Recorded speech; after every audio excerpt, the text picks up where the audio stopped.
Esa será una retroalimentación la primera clase. Ya desde la segunda va a ser un poquito medio aburrida, pero van a ver de que la primera se complementa por un motivo principal. Dentro de lo que es el cuerpo humano, sabemos que tenemos sistemas que cumplen una función importante, no solamente en fisiología, anatomía han visto todos los componentes macro, micro que hay, las regiones y los segmentos. En la histología han visto la forma, sobre todo a nivel celular, con la función y también la parte de la estructura, cómo se forma, qué tipo de tejido, etc. Y ya llegando a lo que es la fisiología, la función, con fisiopato, que lo están llevando, van a ver justamente esa alteración que hay. Patología engloba todo eso. Patología engloba a la parte fisiológica, histológica, anatómica, pero de una enfermedad.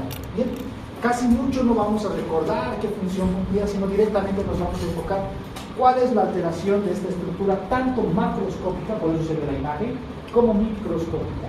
Pero dentro de esto recuerden algo, todas las estructuras tienen, dentro de lo que son justamente la lesión o la adaptación celular, tenemos atrofia, hipertrofia y lo que es justamente la hiperplasia, etc. Entonces son mecanismos en los cuales se van a justamente adaptar a nivel celular y a nivel macroscópico vemos que esa estructura o crece, aumenta el tamaño o disminuye. Y también tiene cambios morfológicos en relación al color, la forma, si era lisa o rugoso, la superficie, etc. Eso es lo que nosotros analizamos. Y eso es justamente lo que vamos a comprender. Y dentro de esto también se añade un anexo más, que es la clínica, la semiología. Y en la semiología, para esto ustedes ya tendrían que tener un conocimiento sólido de la terminología para poder entender justamente las manifestaciones que producen estas patologías. Pero obviamente están en primer semio 1, ¿verdad? Van a adelantar algo y va a ser complemento para su asignatura más adelante. ¿Qué es lo que vamos a ir viendo? Dentro de lo que vamos a observar, vamos a ver las glomerulopatías como primer lugar, enfermedades tubulointersticiales, vasculopatías, malformaciones congénitas, tumores renales. En todos los últimos temas que vamos a avanzar, entonces los vamos a enfocar. Malformaciones es lo primero, ya la patología, las enfermedades que se dan, y luego por tercero tenemos justamente los tumores, las neoplasias. ¿Bien?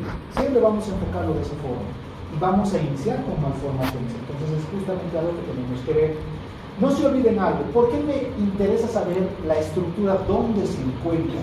Porque en base a lo que es justamente la manifestación que tiene el paciente, podemos ubicarnos y saber cuál es la estructura que se compromete. ¿Dónde se encuentra el riñón? El que me dice aquisitos no es la respuesta. ¿Dónde está el riñón? Muy bien, un órgano retroperitoneal. ¿Qué significa con el término retroperitoneal? Muy bien, el peritoneo está tapizado anteriormente por el peritoneo.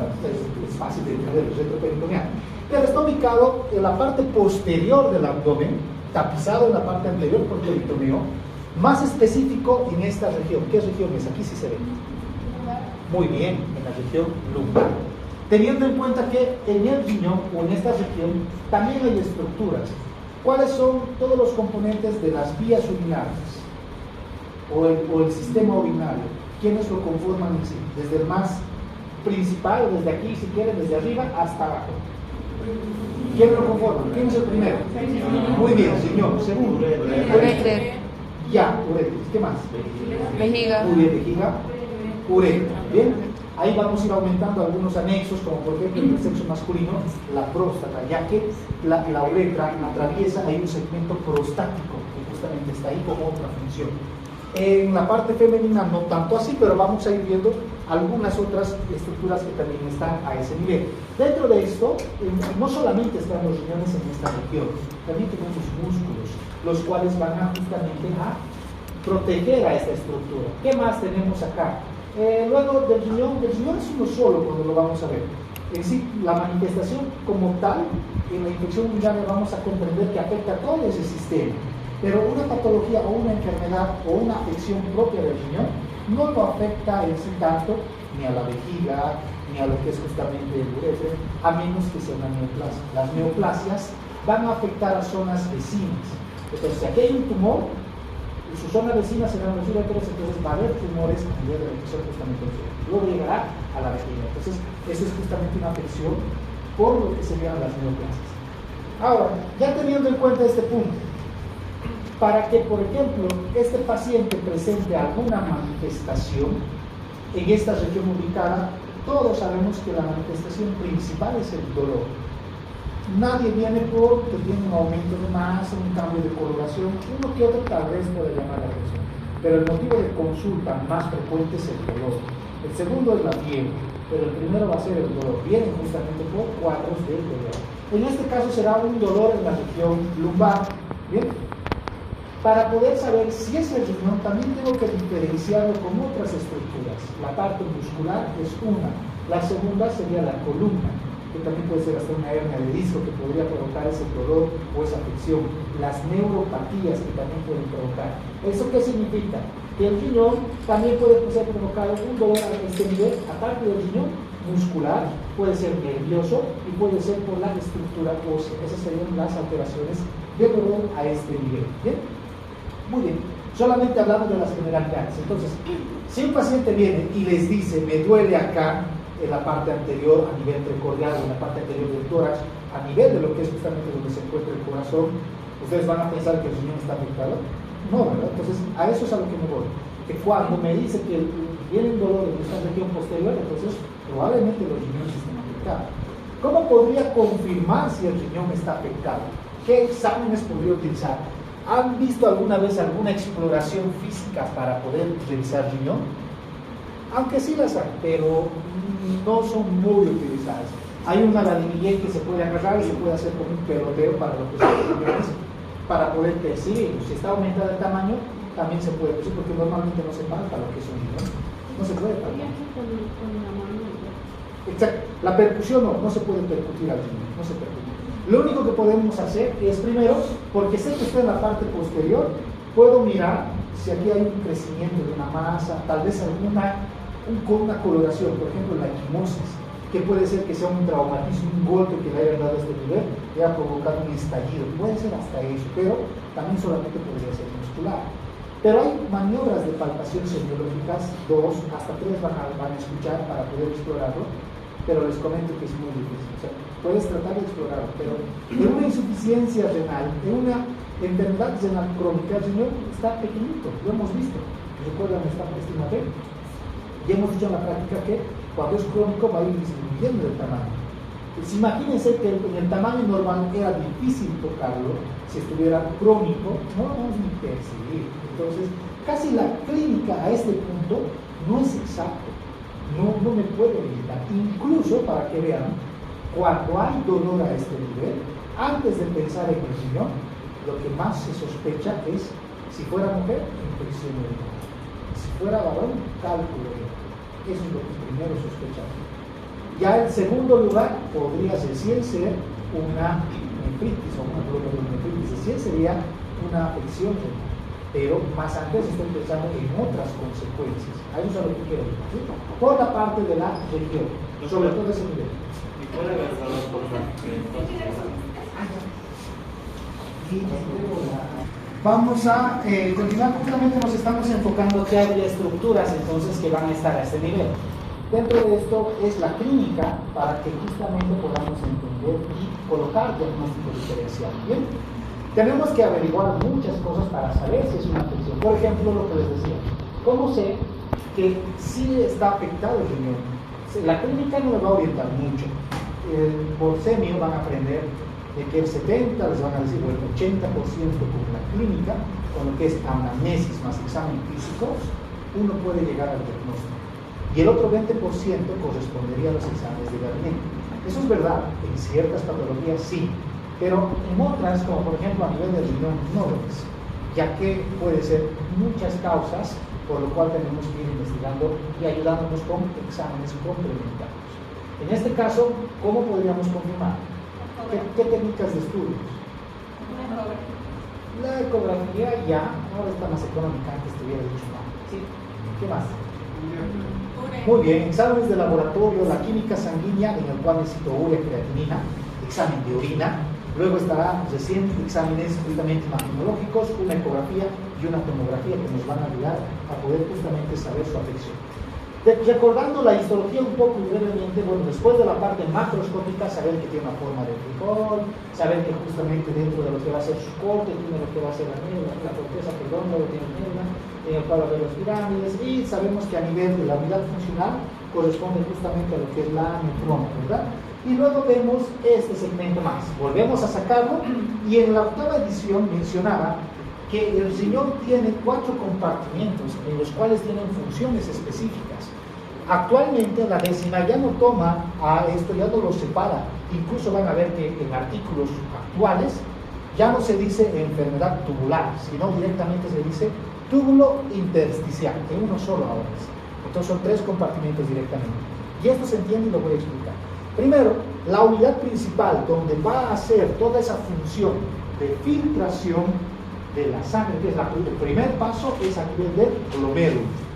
El segundo paso, el cual hace el intercambio de sustancias, las que sí sirven que vayan a ingresar al cuerpo y las que no se vayan a eliminar, o a nivel celular, perdón, es el túbulo y el intersticio, ya que en el túbulo estaría el agua y los componentes iónicos, y en el intersticio estaría justamente el tejido con lo que son los desechos.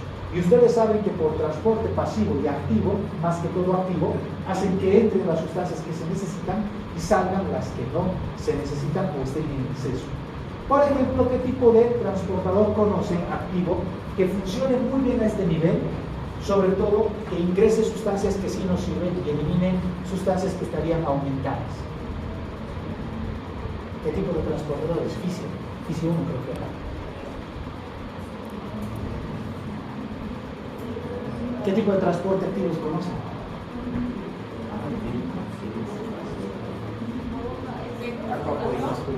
¿Cuál? Las aquaponinas, como su nombre lo indica, son como unos túbulos por donde solamente pasa el agua. Nada más. Bombas de sodio y potasio, por ejemplo, es una. Y ahí tienen. Las cuales hacen que se elimine. ¿Cuál se elimina? ¿El potasio o el sodio? Ahí está la pregunta. ¿Qué es lo que hace? ¿Cuál saca? Por ejemplo, en el agua, hemos dicho que en la sangre, por la sangre circula todo, absolutamente todo, hormonas, desechos, etcétera, está en la sangre. El oxígeno, todos los glóbulos, todo está en la sangre. Pero lo que va a suceder es de que cuando llega a nivel del túbulo, pasa el líquido y sustancias pequeñas, como la glucosa. Y se acuerdan que había un transporte activo, que había un cotransporte del sodio por glucosa, hacía que el sodio salga y la glucosa entre. Entonces lo mismo va a ser, porque no se orina con azúcar. Cuando se orina con azúcar es diabetes, o ya llegamos. ¿Por qué se debe esto? Por un aumento de la osmolalidad. Hay mucho azúcar, lo cual hace que se tenga que eliminar. En cambio aquí no va a haber, lo que en condiciones normales hace que vuelva para que se genere energía. Entonces es otro componente. Y el último, los vasos sanguíneos. Ahí están todos los componentes de esta estructura, de este órgano. Tiene sus glomérulos para su función, tiene la parte túbulo intersticial para la otra función que es intercambio y eliminación, y luego tiene que recibir nutrientes. ¿De dónde lo recibe? A través de los vasos sanguíneos. Nada más. Esa es justamente la estructura que se tiene. De aquí ya vamos a ir viendo la afección que se va a dar. Entonces, si hay una alteración empezará por aquí, luego afectará aquí, y otro que afecta a estos dos será este. Entonces, eso es lo principal que tenemos que recordar. Vayamos viendo nuevamente la función que tiene el riñón. Llega a filtrar justamente la sangre 1700 litros día, y que tenemos que ver que esto se va a formar en lo que va a ser después de esa filtración, se forma 1 litro de orina. ¿Para qué lleguen tarde?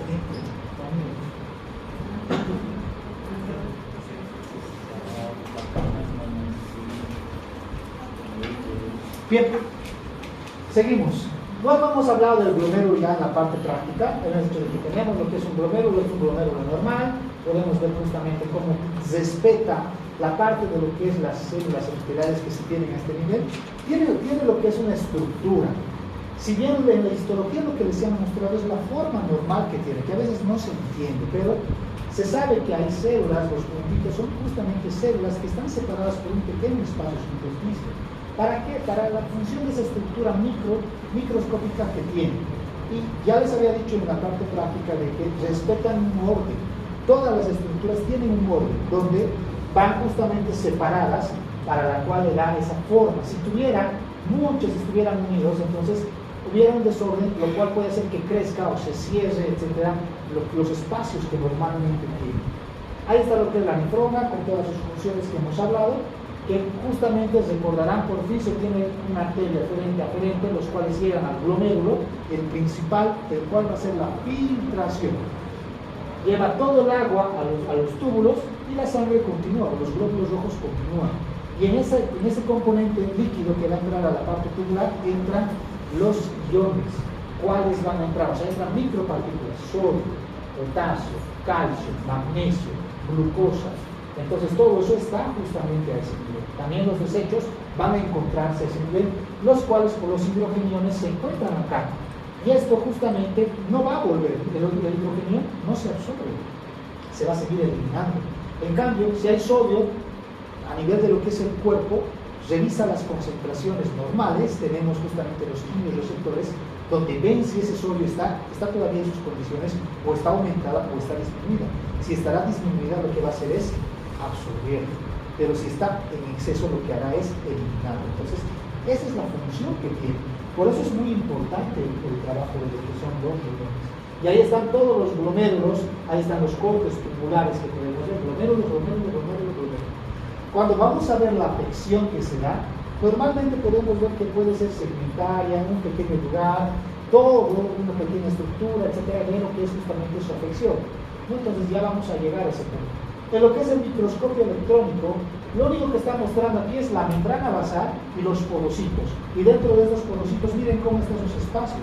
Significa que por aquí pasa el agua y por ahí pasan los iones por las micropartículas.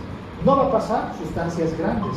¿Cuáles son los ejemplos? Uno es la sangre o el glóbulo rojo, perdón, y otro, las proteínas, sobre todo la albumina. Entonces no pasa, no va a pasar por ahí. Pero ¿qué sucede en su afección? Hace que se destruya, esto se destruye, se descama, se sale y va a quedar como un hueco, lo cual esa sustancia grande o esa partícula grande va a poder pasar. Entonces, eso es lo que va a suceder. Muy bien. ¿Cuáles son entonces las estructuras que forman parte del riñón? Glomérulo, túbulos renales, intersticio y los vasos sanguíneos. ¿Bien? Lo cual significa que vamos a tener enfermedades, alteraciones patológicas a nivel del glomérulo, túbulo intersticial, ya no solo, ya no separado, y vascular. La vascular ya lo conocen, casi lo vamos a mencionar muy poco, porque la vascular, ¿cuál es la alteración de los vasos sanguíneos? La arteriosclerosis, y eso se repite en toda la así que ya la conocen, solamente la vamos a mencionar. Ya les había dicho que las manifestaciones clínicas que van a presentar, normalmente hay signos y síntomas que va a tener diferente presentación, lo cual nos orienta a que tiene una afección a nivel del riñón. Se divide directamente, se toma síndrome renal, incluso si en algún momento dudan, pero saben que el paciente está orinando mucho, de algún color, no sabe si es síndrome nefrítico o síndrome nefrótico porque te falta información. Lo que puedes colocar es síndrome renal, nada más. O puedes colocar enfermedad renal en estudio, o puedes colocar, no puedes colocar insuficiencia renal porque todavía no sabemos, se puede colocar enfermedad renal en estudio. Eso cuando no tengan toda la información. Pero si tienes laboratorios y tienes la clínica, ya puedes decir si es síndrome nefrítico o es síndrome nefrótico. Ya lo hemos visto esto en la práctica, pero ahora lo van a entender mejor. Bien, en las manifestaciones entonces, síndrome nefrítico. El paciente presenta edema leve, hipertensión, tiene lo que es hematuria y tiene proteinuria leve. Entonces tiene 4 cosas. ¿Listo? Síndrome nefrótico, tiene un edema generalizado, tiene lo que va a ser justamente la parte de proteinuria, presencia de proteínas en la orina elevadas, muy marcada, va a tener lo que es la parte de la presión arterial, aquí ya no tiene, entonces tiene anuria, ya no hay orina, aquí todavía orina, aquí ya no hay orina, hay anuria. Luego, ¿qué más presenta? Alteraciones a nivel de lo que es justamente la sangre. Si ha empezado a orinar bastante albumina, el hígado tiene que trabajar, tiene que volver a formar albumina porque se necesita en el cuerpo para la presión hidrostática, se necesita. Entonces, ¿qué es lo que va a hacer? Lo que va a hacer es formar y a nivel de la sangre la albumina disminuye y empiezan a aumentar las concentraciones de triglicéridos y colesterol. Ahorita les voy a mostrar todas esas definiciones. Eso es en breve lo que sucede. Luego, ¿qué más hay a nivel de los laboratorios? La azoemia se entiende como a la elevación de la concentración del nitrógeno ureico en la sangre, conocido como boom. En condiciones normales es hasta 20 y luego esto empieza a aumentar. Por eso tienen que saber ahora que los laboratorios, los parámetros que se les da, ya las tienen que empezar a, no sé si es el término correcto, pero a memorizar. Yo les aconsejaría que se saquen con unas tablitas de todos los laboratorios generales que uno tiene que conocer. Sí o sí. Tienes que saber cuánto es el valor de la hemoglobina normal, sexo masculino o femenino. Tienes que saber cuánto es el valor normal de los linfocitos. Tienes que saber cuánto es el valor normal de la urea y la creatinina, de los triglicéridos, del colesterol, de las plaquetas, para cuando les den ustedes sepan interpretar. Si está elevado esto más la clínica que tienen, puede ser que sea esto. Porque para saber si es síndrome nefrítico o nefrótico, clínica y laboratorio se listan. No necesitas otros exámenes más. Y en cualquier hospital, el laboratorio lo tienes. Así que tienen que conocerlos. Y tenemos otro más, lo que es justamente la proteinuria o lo que va a ser la hematuria. ¿Sí? Dígame. Una pregunta. La clase de ayer usted indicó de que en el síndrome nefrótico es que se notaba más marcado lo que era la hematuria, ¿no? Sí, pero a un inicio, luego desaparece. Ahorita vamos a ver la definición. Espera un rato. Vamos a llegar a ese punto. Azoemia, antes de ver, vámonos aquí. Aquí está. Entonces, veamos. ¿Ustedes ven o no ven? No. Vamos a cambiar de orden. Normalmente sí no. Bueno, pues voy a ver. El síndrome nefrítico, dice, es una enfermedad glomerular denominado, ahí está, nefrítico, por hematuria de inicio. ¿Bien? Eso era lo que hemos dicho en la parte práctica. Está iniciando, puede ser solamente hematuria microscópica, que no se note, o sea, que solamente se vea en el laboratorio. Luego dice proteinuria leve. Entonces las proteínas están elevadas, pero si el valor es hasta 1, el valor no tiene que haber 0.2, si no estoy mal, es el valor normal que pueda presentar por la ingesta de alimentos, ciertas proteínas, y con mayor exceso, pero si está levemente elevado llegará hasta 1, no va a ser más. Por eso dice leve. Luego dice la presentación o el aumento de la hipertensión arterial, que también va a ser leve justamente este nivel. ¿Bien? Esa es la presentación clásica de las glomerulonefritis, sobre todo estreptocócica. Entonces, todas las glomerulonefritis infecciosas o por estreptococo, su presentación es síndrome nefrítico. ¿Y qué tiene un síndrome nefrítico? Tiene lo que es una hematuria de inicio o leve, tiene lo que es un aumento de la presión arterial leve y una proteinuria leve, nada más. Vámonos a síndrome nefrótico. Esto ya es una enfermedad que será glomerular, que se caracteriza por una proteinuria importante. Aquí es lo que se marca más. Al inicio, si ustedes entienden, dice proteinuria, significa que hay presencia de proteínas en la orina.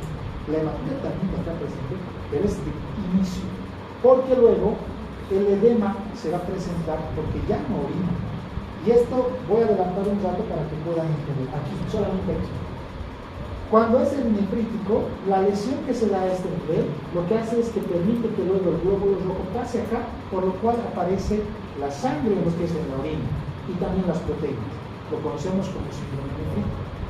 Pero cuando se destruye todo y empieza justamente a afectar, empieza a pasar más proteínas y también de inicio pasa la sangre. Pero esto que se ha destruido tiene que llegar a algún lado, lo tenemos que eliminar.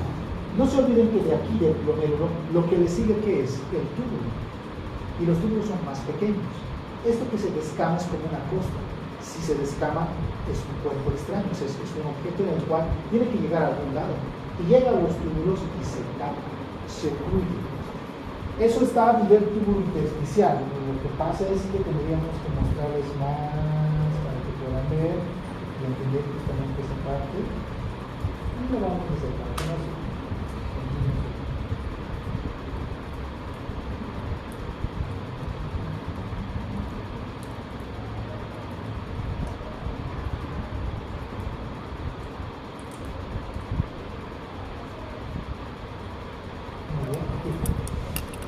ya es túbulo intersticial. Ahí está, miren, El glomérulo afectado, y fíjense cómo todo lo que se ha caído ha llegado a obstruir. Si el túbulo se obstruye, ya no hay formación de orina. Y por ende, lo que es justamente esto que va a pasar, el cuerpo se empieza a llenar de agua, porque ya no hay orina. Bien, aquí está esta imagen clásica después de lo que sucede para que se pueda entender. ¿Bien? Nada más, obviamente solamente quería mostrarles eso para que puedan comprender por qué luego hay anuria. Porque si estamos hablando que el glomérulo, si el glomérulo lo único que así es filtrar, pero al dañarse el glomérulo se rompe y más bien pasan la sangre y pasan proteínas, que normalmente no pasaban porque eran sustancias grandes. ¿Y qué pasa con esos pedazos que se han lesionado, que se han destruido o que se han descamado? Llegan a los túbulos y se obstruyen. Cuando se obstruye, ya no pasa el agua. Entonces el cuerpo se empieza a llenar de desechos y de agua, lo cual justamente luego se interpreta en la clínica como edema o anasarca, que es un edema generalizado.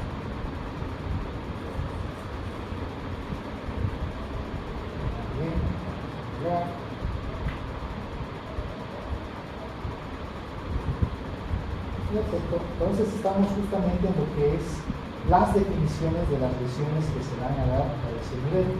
Antes de ir a la siguiente, vamos a ver justamente las otras. Hay lo que es la parte de la hiperazoemia, creo que se está empujando, por eso es. Ayer no está así.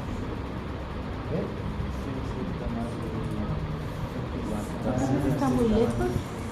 Sí, creo que sí, por eso es. Para que no se pueda más acá. Yo sí ahí veo. ¿Lo ves?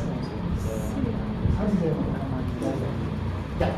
Entonces, dentro de lo que es justamente la parte de la hiperazoemia, cuando hablamos de hiperazoemia, lo que pasa es lo siguiente.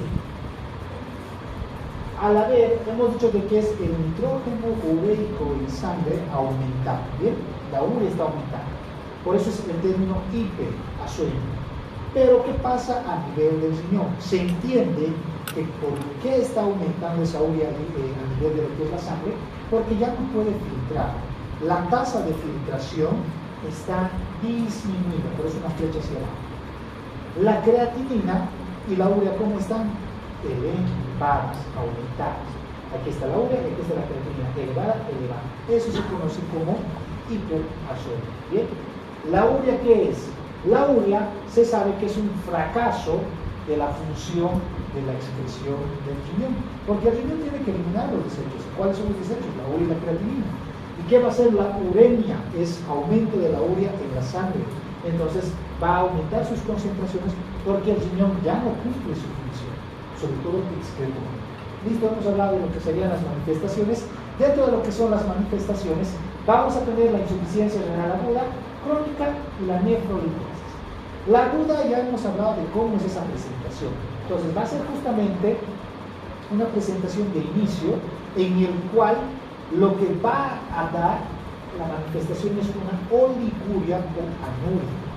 La crónica ya se va a caracterizar sobre todo por signos de uremia prolongados. ¿Bien?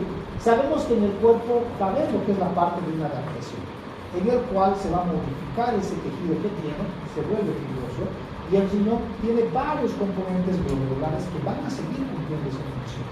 Pero no solamente va a afectar al riñón, va a afectar otros componentes, otros órganos, esa prolongación de urea en la sangre. ¿Bien? Y ahí es una insuficiencia renal crónica, si no ya no sirve, y obviamente ya no va justamente a filtrar y tampoco va a eliminar lo que son los desechos. En la aguda va a tener lo que es una disminución de la función de eliminación y de filtración con lo que se conoce como oliguria. La oliguria es justamente una disminución de la orina de 500 cc. ¿Sí? Eso es justamente la forma. Eso es oliguria, disminución menor a 500. Anuria, cuando ya no se presenta nada más ese.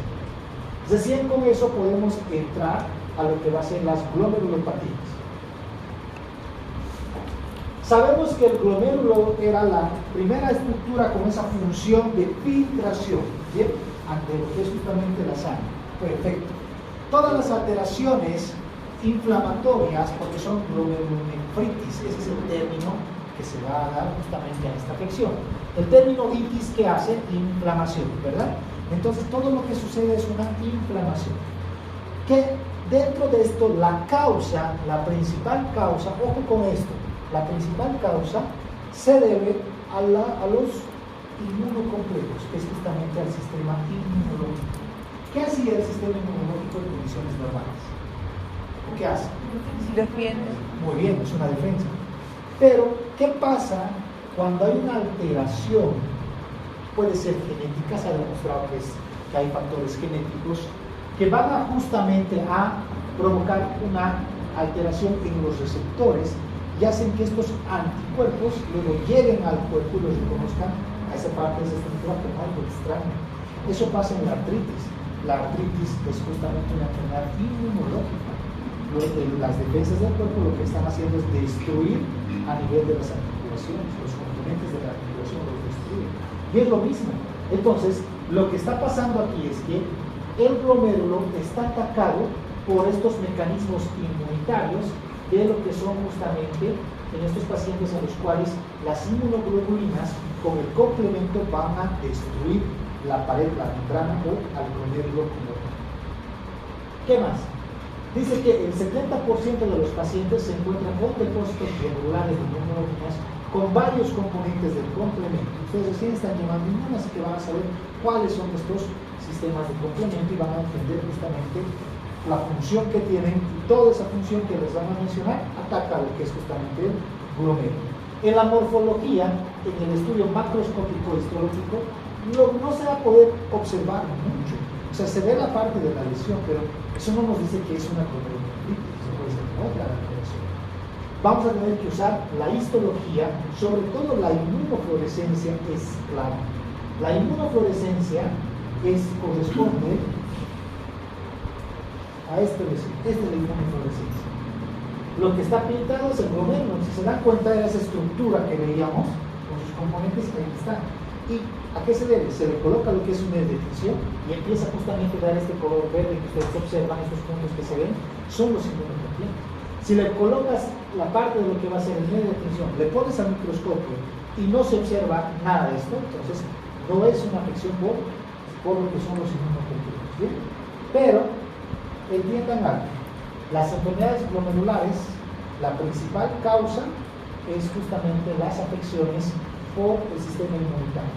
Esa es la principal. Por eso dice, el mecanismo inmunitario, sobre todo para las glomerulonefritis primarias. Van a escuchar mucho hablar, cuando vean de cualquier enfermedad, les van a decir, ¿es de causa primaria o es de causa secundaria? Cuando hablamos de causa primaria, cuando es propia de la estructura, propia del órgano como tal. Cuando hablamos de secundaria, cuando es otra la estructura que afecta a esta. Un ejemplo, la diabetes. La diabetes, hay la nefropatía, es una nefropatía diabética, significa que la diabetes está afectando al riñón. Pero, ¿dónde es la afección de la diabetes? ¿Dónde está lesionado? ¿Cuál es el órgano riñón? El páncreas. No tiene nada de relación con lo que es el riñón, se dan cuenta. Pero su afección provoca lo que es justamente una enfermedad o una lesión a nivel de lo que son los riñones. Eso se conoce como secundario, ¿bien? El lupus es justamente una enfermedad sistémica inmunológica en la cual está afectando a lo que son los riñones, es secundario. Eso es muy importante. Normalmente en el libro van a encontrar un cuadrito donde dice causas primarias y causas secundarias. Siempre está en todas las patologías esos cuadros para que puedan entender. Ya hemos visto, ya lo conocemos a las arterias, el glomérulo, ya sabemos cómo es su membrana, cuál es su función. Hemos visto la parte histológica, en la práctica igual. Y ahora sí veamos un poquito de lo que son justamente las presentaciones histológicas que va a tener. Esa glomerulopatía va a ser entonces un conjunto de enfermedades que se van a caracterizar ¿por qué? Por tener estas cuatro manifestaciones: hipercelularidad, engrosamiento de la membrana basal, y albinosis y esclerosis y la lesión como tal. La hipercelularidad significa aumento de las células. Volvemos a esta imagen. En esta imagen, miren este orden: célula, célula, célula, célula, célula. ¿Bien? La hipercelularidad, ¿qué significaría? Célula aquí, célula aquí, célula aquí, célula aquí, célula aquí. Pero no es solamente esta, sino son varias. ¿Qué es lo que pasa en una inflamación a nivel de la histología? ¿Quiénes son los mediadores de la inflamación? ¿Quiénes son? No me digan que no han hablado de inflamación. ¿Cuál? Ya, la citosina, muy bien. ¿Y estas citocinas a quiénes se llaman? Muy bien, macrófagos. ¿Quiénes más? Los linfocitos. ¿Son células o no son células? Entonces lo que hacen es que aquí se vienen todas esas células. Eso es lo que pasa. Lo que está pasando es una reacción inflamatoria en el cual aquí en este corte, luego hay de otros colores están, que son las células blancas, a eso se llama hipercelularidad.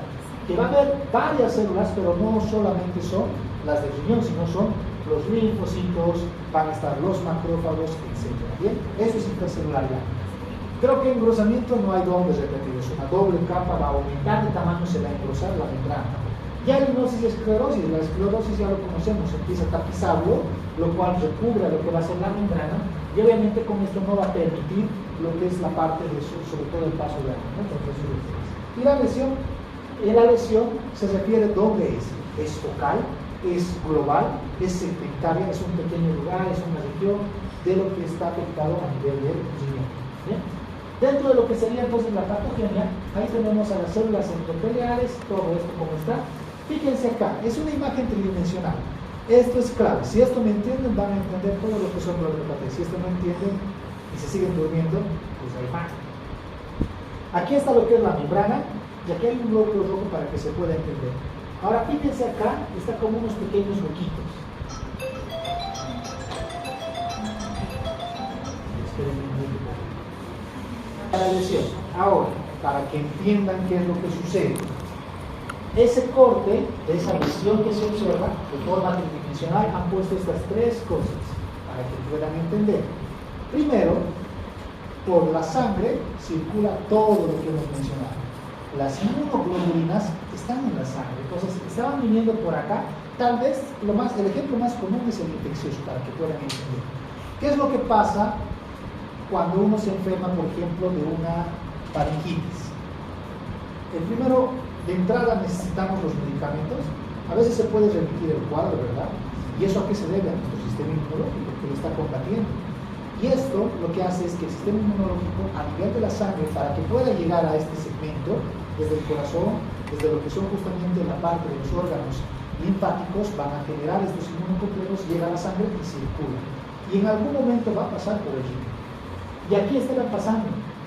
Y miren, aquí están estos inmunocomplejos, que su función principal era llegar aquí arriba, pero en el camino tal vez ya una pequeña parte ya llegó, pero los otros llegan aquí al glóbulo y se pican en la parte de la membrana y ven que es algo extraño para ellos, lo cual miren cómo se pegan, se están pegando justamente a ellos, se están uniendo y aquí miren cómo empiezan a escamar, empieza a perderse justamente parte de la estructura. Eso es lo que hace. Eso es lo que pasa a nivel de lo que es el segmento. Entonces, lo que va a hacer es, dentro de lo que va a ser la parte de su lesión, los depósitos de inmunocomplejos se adhieren a la membrana. Después lo que van a hacer es justamente que esos antígenos vayan a lesionar lo que es la parte de la membrana, y como ya está lesionado, provoca la nefritis como tal por inmunocomplejos, por los cuales empiezan a pasar las proteínas del glóbulo. Y ahí están los inmunocomplejos que ya lo hemos visto. ¿Bien? Esta es la tablita que está en el libro, donde les dice cuáles son las glomerulopatías primarias, cuáles son las secundarias y cuáles son las hereditarias, que incluso hay las hereditarias. Es muy fácil. Si les pongo en el examen, ojo que se pone, si esto siempre se pregunta, hasta para los que van a ir a Brasil es una pregunta típica, ya que tienes que entender que toda la estructura primaria, todo lo que es glomerulonefritis tipo A, tipo B, membrana proliferativa, rápidamente progresiva, y estamos diciendo que es glomerulonefritis en el nombre, es riñón y es primario.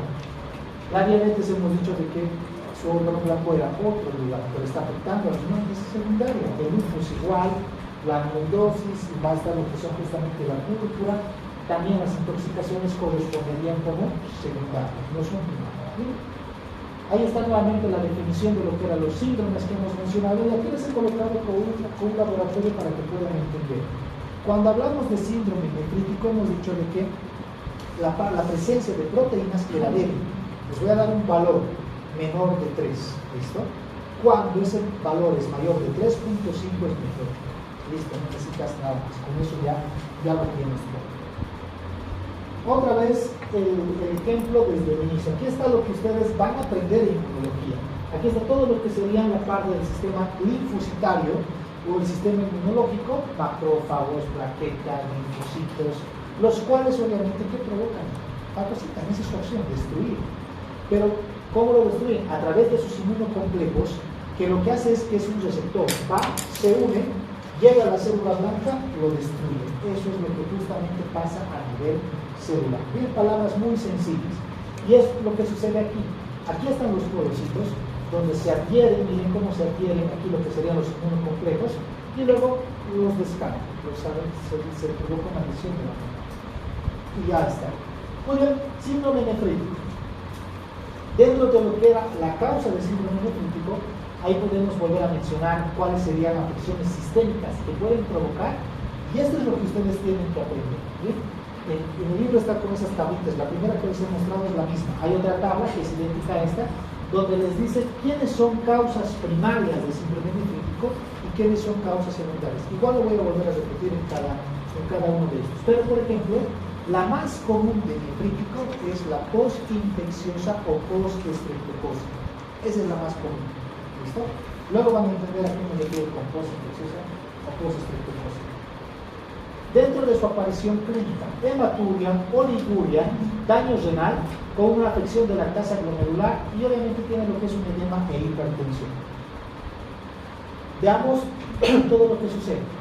Aquí tenemos dos procesos fisiopatológicos de lo que se da. Este es en condiciones de una enfermedad inmunológica y este es de una infección.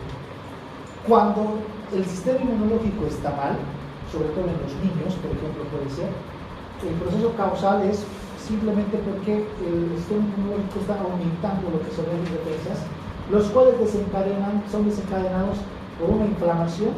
En esa inflamación, ¿qué va a provocar? Obstrucción de la luz capilar. ¿Con qué? Con una disminución del filtrado glomerular. ¿Qué es lo que pasa aquí? Como se ha descamado, está tapando lo que es el túbulo, ya no está formando mucha orina. ¿Cómo se conocía? Oliguria. Pero al mismo tiempo, en la parte osmolar, lo que pasa es que aumenta esto, la parte osmolar también aumenta el agua porque no está eliminando. Entonces, ¿qué va a provocar? Edema. A nivel de los vasos sanguíneos, está aumentando el volumen. En otras palabras, estira, y esto ustedes lo han visto en cardio, o en fisiología cardíaca para que puedan recordar. Si se estira la aurícula, ¿qué pasará? Era más fuerte la fuerza de contracción, sinónimo de qué? De que aumentara la presión. Por eso, como el volumen aumenta, estira los vasos, va a haber aumento de la resistencia vascular y se traduce como hipertensión arterial. Eso es lo que sucede en la fisiopatía, es sencillo. Todo esto, lo mismo con una infección. Es lo mismo que solamente recuerden que aquí hay un microorganismo que está provocando esta afección. ¿Bien? Sobre todo es el estreptococo. Por eso, dentro de las causas más comunes que se llega a dar las insuficiencias renales, sobre todo en niños, es después de un cuadro gripal. Por eso si un niño se enferma, sobre todo de 8 años o menores a 8 años, y tiene un cuadro de una faringoamidalitis, no se sangra de este cuadro, puede llegar a afectar sus riñones. Y aquí ya te dicen cómo se desencadena. Pues por eso es muy importante. Ahora otra cosa, otro detalle. Si hemos dicho que es por una reacción inmunitaria, significa que cuando nosotros nos colocamos las vacunas también puede provocar. ¿Por qué no? Porque la vacuna, ¿qué es? Es presentarnos a un microorganismo, ¿para qué? Para que se vaya justamente a formar anticuerpos. Esa es la idea de una vacuna. ¿Cuántos se han hecho colocar la vacuna Johnson & Johnson? ¿Cuántas veces? A ver, solamente tú. Por eso están vivos. Los que se han hecho colocar 2 o la tercera, desde la segunda ya se ha contraindicado la Johnson & Johnson, ha salido del mercado. Ha aparecido lo que era la AstraZeneca, la Pfizer, pero la Johnson & Johnson, ¿cuál era su complicación? Si ustedes quieren averiguar, busquen complicación de la Johnson & Johnson, ahí está, insuficiencia renal, una glomerulopatía. ¿Y a qué se debía? A hacerse colocar, provocar anticuerpos, y esos anticuerpos atacaban a él. Por eso había un grupo de personas profesionales de salud que estaban en contra, precisamente porque no había mucha evidencia, mucho estudio para saber justamente cómo tiene que reaccionar, y estaba provocando unos efectos secundarios catastróficos, lo que está afectando al riñón. Ya ha habido un grupo de personas que han llegado a tener una insuficiencia renal. Y si una persona tiene insuficiencia renal, estamos hablando de diálisis. Y eso ya es para toda la vida. Y esas personas, aunque si por eso se averigua, investiga, se les han hecho, les han dado ¿cómo sería una retribución económica muy grande? No sé complicación, ya salido del mercado. Y por eso lo hemos cambiado. Nuestro esquema que teníamos hemos modificado. La gran mayoría estaban con lo que era justamente la APAES o las TC. Entonces, por eso es importante conocer justamente la afección que se provoca. En los niños, de cada 1000 niños vacunados, uno es el que tiene esta afección, que puede tener justamente esta complicación. Entonces, se debe a otros factores más, la genética, factores ambientales, como lo hemos mencionado, que también pueden ser que desencadenen o ayuden a que se pueda desarrollar una nueva enfermedad. El nefrótico ya va a ser un aumento mayor de la permeabilidad de la pared, lo cual justamente, ¿qué provoca? Aquí está, miren, demasiada proteína en la orina, 1, 2, muy poca proteína en la sangre. Ahí están los términos. Ojo, esto es pregunta del examen de clase. Por dos motivos principales. Les pregunto en el examen y les digo, a ver si me entienden. Son características del síndrome nefrótico, y les pongo ahí, excepto les pongo. Les estoy poniendo una proteinuria, les puedo poner incluso proteinuria de 3.5, han dicho que sí, arriba de 3.5 ya es nefrótico. Luego les pongo, les puedo poner una hipoproteinemia, estaría bien porque la proteína están bajas en la sangre. Les pongo hipolipidemia, no, porque les he dicho que los lípidos aumentan, es hiperlipidemia. ¿Bien? Entonces los valores del colesterol, los valores de triglicéridos están elevados en un síndrome nefrótico.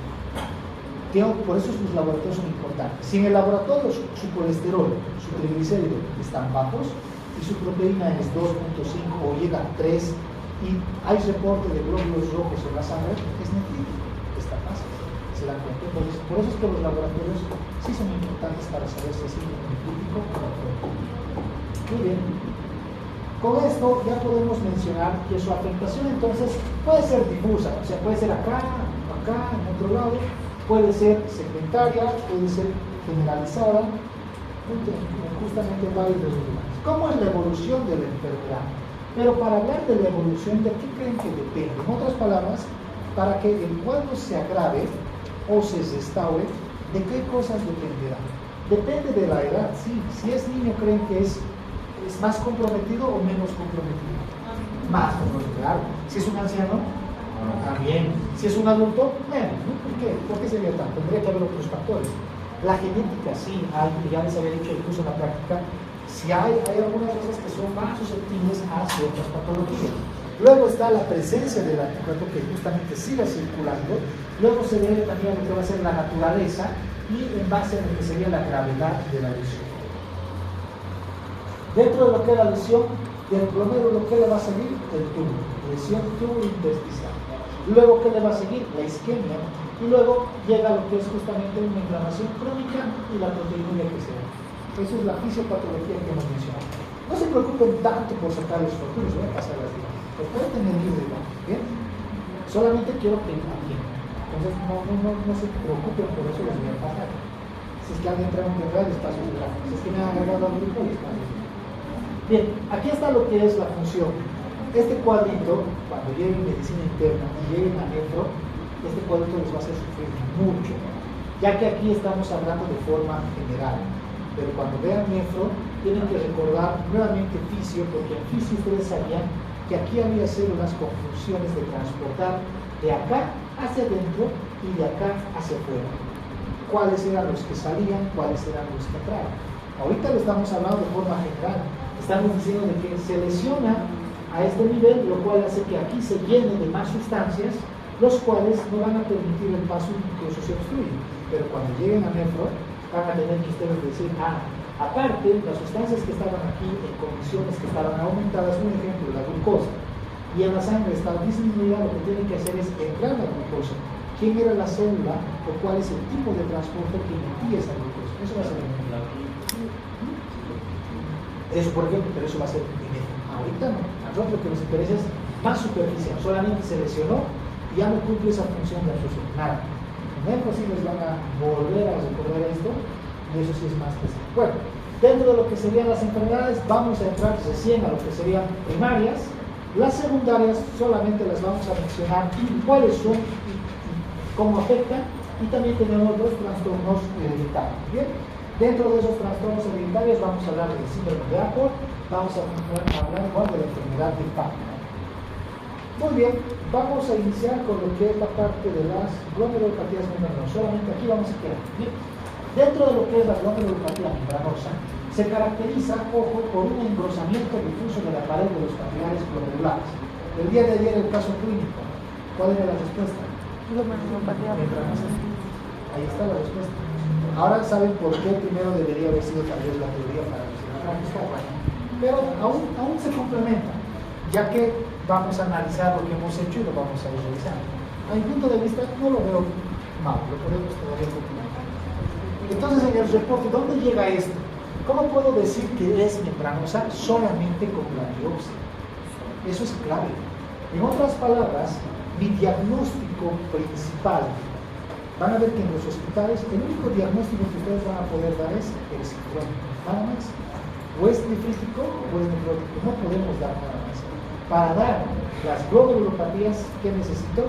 Histología, necesito biología.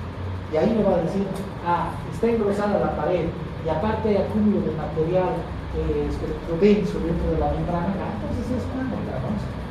Pero me puede ayudar ciertas condiciones, sí, como cuál se debe a las membranosas secundarias, por ejemplo, a ingesta de aires.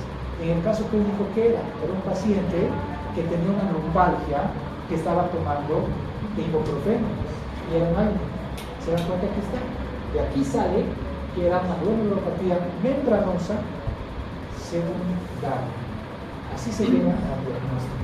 Por eso es el estudio es largo. Para tener un paciente, para terminar de tratar y tener un diagnóstico definitivo, lo mínimo que necesitas es 7 o 10 días. Antes no puedes. Porque si vas a hacer hasta un cultivo, el cultivo ¿cuánto tiempo sale? 5 a 7 días para que ya tengas un diagnóstico. Luego le vas a pedir tal vez otros exámenes, como licencia, la parte de la biopsia. En la biopsia le sacarán un pedazo, luego le irá a estudiar en 1 o 2 días, así te van a dar el reporte. Es por eso que se demora bastante el estudio de lo que es un paciente. Bien, bueno, hasta aquí vamos a quedar. Hagan la lista, por favor, porque ya me deben terminar.